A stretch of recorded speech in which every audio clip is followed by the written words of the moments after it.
Saudações, senhoras e senhores, aqui é Diogo Rafael Moreira do site controversiacatólica.com. Nesse vídeo eu gostaria de dar encerramento ao nosso tríduo de controvérsias para a Semana Santa.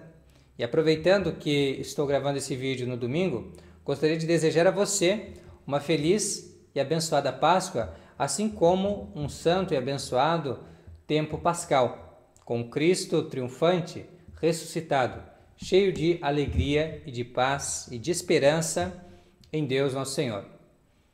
O tema que eu escolhi para o desfecho dessa nossa série é precisamente a Semana Santa reformada sob Pio XII.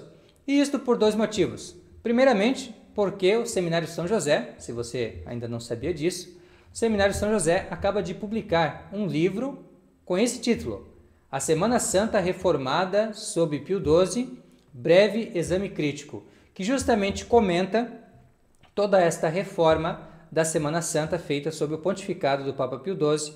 É uma leitura imperdível, recomendo a você entrar em contato com o pessoal do Seminário São José e já ir encomendando a sua cópia para que você possa ler e se aprofundar nesse tema que eu irei apenas tratar aqui sem muita nuance, mas naquilo que é o essencial para justamente colocar o nosso parecer a respeito dessa questão que, eis o segundo motivo pelo qual eu resolvi tratar desse tema, é extremamente polêmica. De fato, sempre, toda Semana Santa, como nós costumamos dizer, é uma guerra entre católicos tradicionais. Por quê?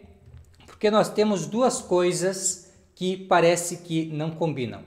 De um lado nós temos Pio XII, que é um ícone da tradição, que é o Papa que condenou abertamente o comunismo, um Papa que condenou os erros da nova teologia e até mesmo os erros do movimento litúrgico, que justamente foi o movimento que deu origem à reforma litúrgica radical da Missa Nova.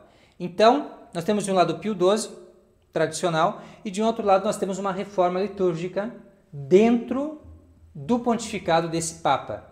Então, como conciliar as duas coisas? A maioria das pessoas optam pelo caminho simples, fácil, prático de dizer assim: bom, como foi Pio XII que aprovou, então vamos aceitar e acabou.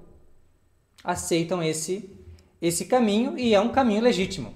Ninguém nega, eu acredito que a esmagadora maioria dos católicos que, não obstante isso, seguem a Semana Santa anterior, a Semana Santa dita tradicional, realmente, a Semana Santa que veio antes dessa mudança que Pio XII fez, a maioria pensa sim, é uma opção legítima, porque realmente era um Papa legítimo, então qual é o problema? Podem seguir esta Semana Santa de Pio XII.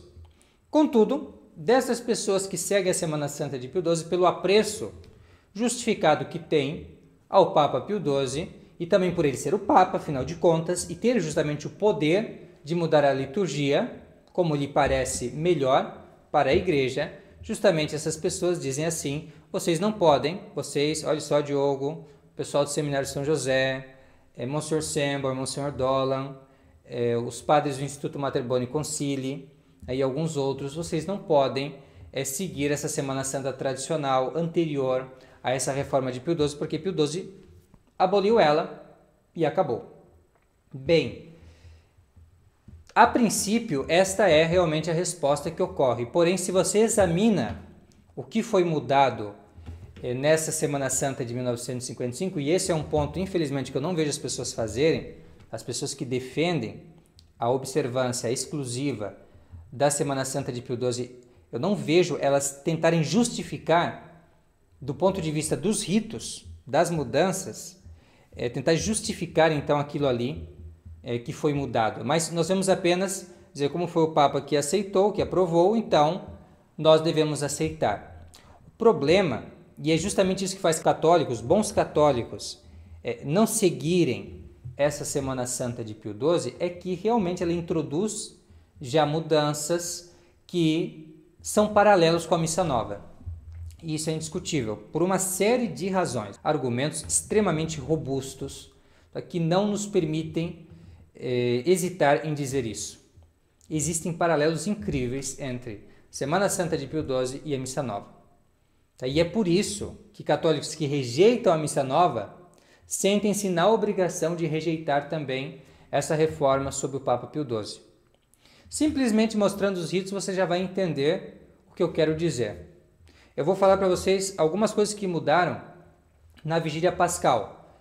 Mudou-se tudo, na verdade, desde o Domingo de Ramos até os dias de semana, especialmente na Quinta-feira Santa, Sexta-feira Santa, mas o principal mesmo foi a Vigília Pascal. A Vigília Pascal ela constituiu o pretexto, digamos assim, para todas as outras reformas. Por quê? Porque se criticava o horário que a Igreja, desde a Idade Média, tinha adotado para a Vigília Pascal, que era precisamente, por incrível que pareça, de manhã. E sempre foi assim. Isso eu digo, desde a Idade Média, ou seja, desde lá do século XI para cá, até 1955, era celebrado de manhã. Tá? E assim, portanto, antecipada a Vigília Pascal, que lá no século IV era celebrada à noite.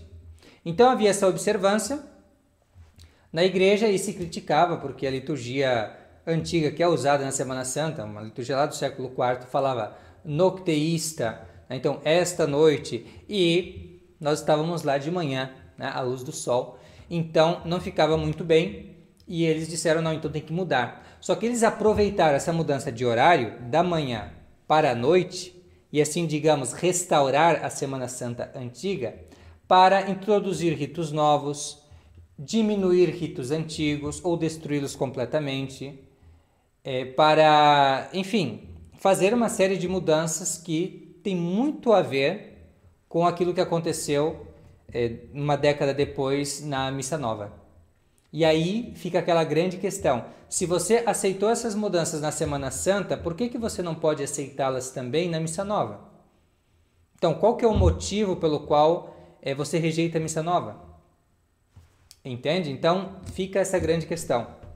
Vamos, sem mais delongas, falar sobre as mudanças propriamente da Vigília Pascal, falar das principais, e aí eu vou fazer alguns paralelos com a Missa Nova ao longo dessa exposição, para que você comece a entender o meu ponto de vista a respeito disso. Então, uma das primeiras coisas notáveis que foram mudadas trata-se da parte inicial, que é a parte do fogo. Né? Tem a bênção do fogo, e nessa bênção do fogo, então, fazem-se normalmente orações para abençoar o fogo pascal, o fogo novo. E no rito antigo, eram 3 orações que se faziam. No rito reformado, que curiosamente, sendo uma tentativa de reformar, de restaurar a liturgia antiga, esperaríamos encontrar mais coisas, porque a Vigília Pascal antiga ela começava à noite e ela só terminava na manhã de Páscoa.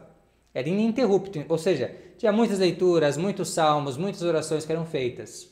E nessa restauração que foi feita sob o Papa Pio XII, na verdade, o que eles fizeram foi diminuir as coisas. Na maior parte dos casos, foram se cortando um monte de coisas da liturgia. Então, eram 3 orações, antigamente, e agora é apenas uma. Essa foi uma mudança. Mas não foi só isso. Em questão de mudanças de quantidade de coisas, nós temos também que, antigamente, se faziam 12 leituras, 12 profecias, mas nesse rito reformado se diminuiu para 4. Ou seja, a Vigília Pascal, em vez de aumentar, ela acaba diminuindo. Até que parece não ter nada muito sério, mas note o princípio. Eu tinha um rito um pouco mais longo, um rito antiquíssimo, aliás, por sinal, um rito lá do século IV, que sofreu desenvolvimentos, mas é essencialmente o mesmo. Lá daquela época eu vou começar agora a cortar partes desse rito. Soa familiar? Então, também outra coisa que se cortou nesse sábado santo, essa Vigília Pascal, é que, como acontece em toda a missa tridentina, no rito antigo, se fazia as orações ao pé do altar. O Salmo 42 era dito. E também havia ao final da missa o último evangelho. Então, isso desaparece. Desaparece da Semana Santa, desaparece da Vigília Pascal. Então, novamente, redução. O que desaparece também?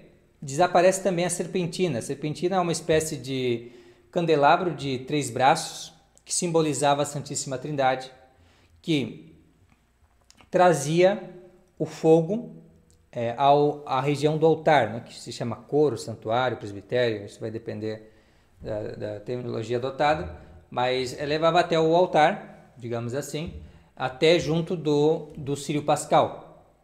E ela ia então sendo acesa gradativamente na medida que se ia dizendo Lumen Christi. Então aí você vê um rito simbólico que acaba sendo totalmente suprimido e no lugar se cria um outro rito, em que o círio pascal, na verdade, vai sendo trazido e o povo vai carregando velas. Também carrega velas, isso era uma coisa que não era contemplada antigamente, até porque as velas eram bastante caras, né? Então, mas de qualquer maneira, assim, isso nunca foi previsto no rito latino e agora já se introduz essa prática também, uma prática então simbólica. A serpentina, que simbolizava a Santíssima Trindade, que então a partir dali se acendia o fogo no círio, né? Se acendia o círio, que simboliza Cristo. Isso vai ser abandonado e se coloca um rito em que o próprio círio entra dentro da igreja, com as pessoas também portando os seus mini-círios ali ao longo dessa cerimônia. Então, também mais uma modificação. Nessa criação de um rito um pouco diferente do rito antigo. Depois, um outro ponto muito peculiar dessa reforma da Semana Santa, que nós não vemos no rito latino de modo algum, é que o celebrante ele começa a ficar em segundo plano, ele vai para escanteio, digamos assim. Chega um certo momento que ele não é necessário, ele pode simplesmente descansar, sentar e escutar uma outra pessoa trabalhar no seu lugar.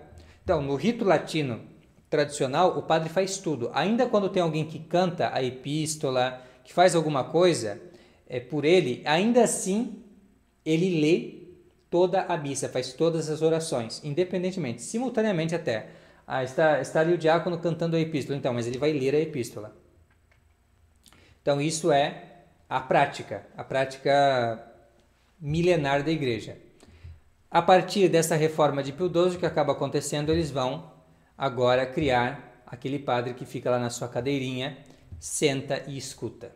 Isso é algo padrão na Missa Nova. Não sei se vocês sabem, mas na Missa Nova, o padre, se ele quiser, ele fica praticamente quase toda a cerimônia sentado e escutando os outros trabalharem no seu lugar. Então isso começa a acontecer.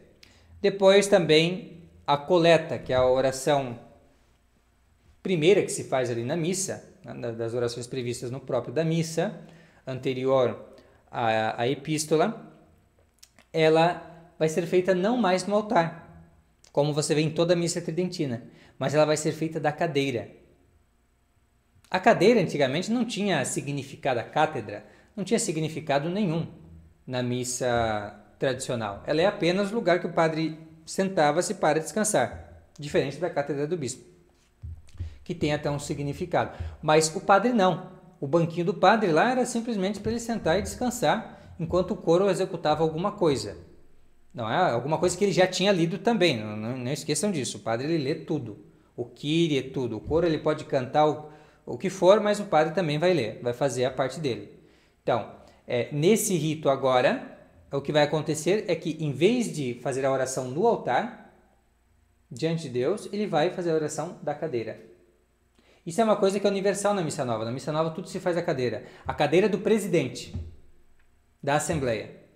Entendeu? Então assim, você vê que eu só estou descrevendo os ritos que foram introduzidos sob Pio XII e você já começa a ver um monte de semelhança com a Missa Nova.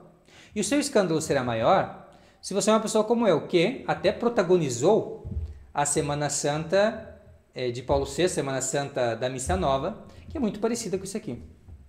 Entendeu? Que é parecido. Claro que aqui tem mais latim, tem mais um monte de coisa, mas assim, a estrutura é mais ou menos essa. E não só a estrutura, tem vários elementos aí que você vê a mesma coisa. E aí você que sai do modernismo justamente para ter uma missa tradicional, na Semana Santa você vai ter uma missa que é bem parecida com aquela que você tinha no modernismo. Isso é um pouco escandaloso, entende? E sobretudo se você conhece a missa como era antes, porque se você não conhece como era antes, você não estranha tanto, você pensa assim, nossa, que legal, olha só, os modernistas não mudaram a Semana Santa, é a mesma que a gente vê aqui na tradição, mas o que a pessoa não sabe é que a tradição ela já está celebrando uma missa na Semana Santa que foi modificada, só que não foi modificada sob João 23 ou Paulo VI foi modificada sob Pio XII e gera, com razão, realmente um certo desconforto, porque são mudanças inquietantes. Bem, mais uma mudança, a pia batismal. A pia batismal é abençoada de frente para o povo. Tá? Então começa-se a fazer, não só nessa ocasião, mas em outros dias, também em outros momentos, também orações de frente para o povo. Entende? Isso é estranho, porque isso não faz parte do rito romano. Isso é uma coisa que surgiu no Ocidente por meio de Lutero. A primeira pessoa que fez esse negócio de oração de frente para o povo, realmente, foi Lutero, os protestantes. Então, assim, esse tipo de atos, agora que começam a ser feitos de frente para o povo, de repente, sem qualquer base na antiguidade e sem qualquer continuidade com o rito romano, é algo bastante absurdo, entende? Que um católico tradicional não deveria estar promovendo. Entende? Independentemente, você não deveria estar promovendo isso. E é isso que eu quero fazer as pessoas começarem a refletir aqui. Porque é muito melhor você tentar usar a Semana Santa antiga, que faz sentido, que é o rito romano de verdade, do que, para defender Pio XII, ou por qualquer coisa, você ficar celebrando algo que não tem nada a ver com a gente. Que não tem nada a ver com o catolicismo tradicional. Entende? Isso aqui não tem a ver com o catolicismo tradicional. Então, assim, existem várias visões que você pode adotar sobre essa reforma. Mas a pior de todas, seguramente, é aquela que tenta fechar os olhos e dizer: olha, isso aqui é perfeitamente legítimo, não tem problema nenhum com essa reforma, está tudo certo. Não é por aí. Tá? Não é por aí. Pio XII pode ter sido enganado, pode ter sido envenenado, pode ter acontecido o que for, que aí justifique que isso acabou sendo aprovado e saiu de alguma maneira. Tudo bem. Agora, você dizer que isso aqui está ok, se você diz que está ok, qual é o seu problema com a missa nova? Eis a questão. Qual é o seu problema? Porque se você pode reduzir ritos, então qual é o problema que na missa nova você quase não tem sinal da cruz? Eles simplesmente reduziram. Na missa tridentina tinha não sei quantos sinais da cruz, uns 30 e tantos, e na missa nova você tem 3 por aí. É uma redução. Se você reduziu 12 profecias para 4, por que você não pode reduzir 30 sinais da cruz para 3? Sem qualquer precedente, sem qualquer motivação, assim, de repente você pega e coloca esse goela abaixo das pessoas. Então, se é possível, qual o problema? Se é possível eu destruir com um rito milenar ali da procissão do fogo novo e colocar uma outra coisa completamente diferente no lugar, então por que eu não posso destruir o ofertório, que também é um rito milenar, simbólico? Então, destruir totalmente esse rito e colocar um rito que as pessoas participam mais também. Né? Então, na Semana Santa de Pio XII tem um pessoal com as velhinhas ali, todo mundo com a sua velhinha feliz, o seu minicírio. E na missa de Paulo VI você tem o pessoal levando lá a carteira de trabalho, na apresentação dos dons também, para também oferecer no altar alguma coisa. Tem carteira de trabalho, comida, etc, etc. Né? As pessoas ali, né, levando o pão e o vinho, para participar mais pastoral. Entendeu? Então você está começando a ver aqui já a problemática que eu estou trazendo com essa controvérsia. Depois, começam as opções também. Então, possibilidade da realização do batismo no altar. Então, antigamente só o padre e os acólitos podiam realizar as funções e estar presentes no altar, na região do altar, eu estou me referindo aqui aquilo que é geralmente separado pela mesa da comunhão, aquela região exclusiva para os sacerdotes e para os ministros sagrados, que é distinto da parte onde ficam os leigos, né, que é a nave da igreja. Então, isso é chamado de coro, de santuário, de presbitério, né, isso varia, uma terminologia, né, e o povo em geral chama simplesmente de altar. Mas bem, nessa região aí, agora começa então a vir até gente que nem é católico, que são os catecúmenos. Agora eles podem ir ali para ser batizados. Então vão ser batizados ali. E tudo isso de frente para o povo, com uma bacia. Não mais a pia batismal, mas sim com uma bacia. Então isso agora pode ser feito. Uma coisa assim, que um grande liturgista do Vaticano na época, mesmo, né, que essas coisas começaram a ser introduzidas, ele mesmo disse que isso aí é uma aberração, é uma coisa, um insulto ao rito romano, esse tipo de inovação que foi introduzida na Semana Santa por Pio XII. Depois, criação do rito de renovação das promessas batismais. Isso aqui é uma das coisas mais interessantes, não tanto pelo ato de renovação das promessas batismais, que já é uma coisa um pouco esquisita, porque isso não tem precedente nenhum, não é algo, é algo que surge do nada, assim, da ideia de algumas pessoas, de repente. Então, mas não só por isso, mas o problema principal é que ele já é feito todo em vernáculo. Então, começa a haver aí já uma introdução em larga escala, não uma concessão, como foi feito no passado, mas uma introdução em larga escala do vernáculo para todo mundo. Entende? Então, se você pode vernáculo num rito recém-criado, por que você não pode vernáculo na missa nova, que é totalmente um rito recém-criado? Entendeu? Então, esses são alguns problemas. Alguns problemas. E aí os padres que insistem em celebrar a Semana Santa de Pio XII por uma razão ou por outra, eles deveriam se perguntar se eles aceitariam que essas coisas que eles rezam na Semana Santa se prolongassem durante o ano todo, por exemplo. Ou que os princípios que fundamentam essas mudanças fossem estendidos para outras mudanças também na missa que eles celebram todos os dias. Entende? Essa é a grande questão. E é uma questão realmente delicada, mas é necessário enfrentar esse desafio. Você vai mesmo justificar essas mudanças aqui como se fosse o catolicismo de sempre? Como se fosse o catolicismo tradicional, como se fossem legítimas? É complicado. Então, os padres, eles procuraram, vendo essas dificuldades com a Semana Santa de Pio XII, eles procuraram então justificar o não seguimento dessa Semana Santa de Pio XII. Então, existem argumentos que nós podemos utilizar reconhecendo Pio XII como Romano Pontífice para não seguir essa reforma de Pio XII. Parece que é o melhor caminho a ser seguido até o momento, pelo que nós podemos perceber. Por quê? Porque Pio XII, como nós falamos, né, o Papa condenou o comunismo, que defendeu a tradição católica, então não parece que nós deveríamos suspeitar da sua ortodoxia. Então, o mais fácil realmente é pensar que essas mudanças de rito, elas foram feitas sem o pleno conhecimento e aval de Pio XII. Então, aqui nós temos alguns artigos no Controvérsia Católica, que eu vou deixar na descrição. Aqui tem um do Monsignor Sembor, esse aqui é outro do Padre Cecada, sobre essa questão, explicando por que é lícito não seguir esta reforma sob Pio XII.